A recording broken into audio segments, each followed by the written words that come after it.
Coming up, we're going to speak to Peter Carl, Shadow Science Secretary. I got this in, though, from Dave in Bristol. Let me read you this first, because Peter may wish to respond to it. This is from a guy who was listening to us on the paper review this morning, Reem Ibrahim. Reem is dead right. Freedom of choice is something Labour will remove in education, in travel, personal mobility, and definitely in healthcare. Angela Rayner has already vowed to stop people having housing choices, which she took advantage of, and Starmer will remove educational choice. I don't understand why people seem to have been fooled and deluded into thinking that Labour will improve anything that will allow freedom of choice for the people. That says Dave in Bristol. Let's put that to Peter Carl. Peter, a very good morning to you. You too, Mike. Thanks very much. It is lovely out here. It is nice, isn't it? Lovely weekend. Now, Dave in Bristol obviously got a very much of a bee in his bonnet about the Labour Party. He's particularly worried about the Labour Party reducing our freedom of choice. What message can you give him to reassure him that's not going to happen?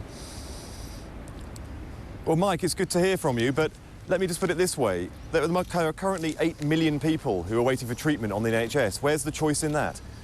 You know, right now we have an economy with no growth in it, so there are 2.5 million people who are just not in the economy anymore. They can't find work in our economy. Where is the choice in that? What we want to do is tackle the challenges in our public services, and yes, choice will be an important part of it. In the last Labour government, we introduced choice so that you could choose the hospital and the areas where you had the treatment that you needed. Wes Streeting, our Shadow Health Secretary, has already said that people will have more choice, and yes, we will use the private sector in tackling those challenges as well, so people will have more choice, not less. Because what we want is a welfare state that is fit for the 21st century, for the 2020s facing forward, not it's stuck in the past as we've had with the Conservative Party. So I think you'll find with fully functional public services and an economy with growth in it, so we can start getting money back into people's pockets again and investing in our public services. You know, these are the things that will liberate people, not actually hold them back as they are under the Conservative Party with broken public services, no growth in the economy, and the highest tax burden for 70 years. Yes, indeed. I mean, that's another story this morning in one of the papers, or a couple of the papers actually, that Jeremy Hunt's going to speak today at 9 o'clock, and he's going to say it's as clear as night follows day that if Labour get in, their taxes will go up even higher. Can you assure us that that's not going to happen? Well, once again, as Rachel Reeves said in a speech last week, Jeremy Hunt seems to be gaslighting the public, because it is him and his government and 14 years of Tories that have put the tax burden up to a 70-year high. We have the highest peacetime taxes probably in the history of our country. So for him to come out and accuse others of doing so when they haven't even been in power is really quite absurd. I just wish once that this Conservative Party would take responsibility for what they have done to our country and the choices they have made that has delivered the highest taxation, the lowest growth and the worst outcomes in our public services in their history. Yes, well, that all may be true, and it probably is, but you still haven't said whether you wouldn't put taxes up. What we want to do, and our primary mission as the next government, is to get growth into the economy. And yesterday we saw that the first step that we would take is to get stability in the economy so that we can build on top of it. We want to get a growing economy so we can put money back into people's pockets. And that is certainly something we will be aspiring to do, and to do as soon as we can. What we can't do is carry on with a Conservative government that delivers instability all of the time, 4 chancellors in a year, 3 prime ministers in a year.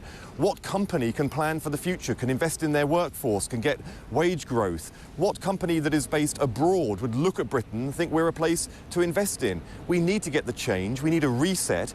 We will get that with a Keir Starmer's changed Labour Party running the country and our economy, so that we can start to get the basics right, a stable economy on which we can build, and it can start delivering for everyone. And yes, that means getting money back into people's pockets, not as we see at the moment, with a government that just keeps on putting taxes up and up and up So to you're saying pay you're for going to their cut failure. taxes? What we're going to do is to go to the country with a 10-year programme of renewal. Those first steps were outlined yesterday. Economic stability, our mission to get growth into the economy. And yes, when we get that growth into the economy, we want to put money back into people's pockets. And we will aspire to do so. The last Labour government, of course, had lower taxation than we have now. and we had better public services. We have the highest taxation. We also had, you know what we also had, now, Peter? Who can say what it goes on? Yeah. Who can tell us that they have better public services, better value for money? But what we also had, Peter, was a lot fewer people in the country when Labour was last in power. Possibly as many as 10 million, maybe more people now live here, which has put a terrible strain on the NHS, a terrible strain on schools, on housing and all sorts of things. So you can't really ignore that either. But before I let you answer, let me just ask you about Sadiq Khan, because he's been quoted this morning as saying that Donald Trump is a racist, a sexist and a homophobe, and he wants the Labour Party to do more to call him out. Will you do that? Well, I think we all know what Donald Trump has done and said in the past, and I think most people in this country would find that those are the values and the words that he's used in the past, and the way he's treated particularly women in the past, in using his own words and the things that he's said he's done himself, don't conform to what most people believe are British values and the way we aspire to treat each other. However, when we look forward, the choice that the American people make for their choice of president is up to them.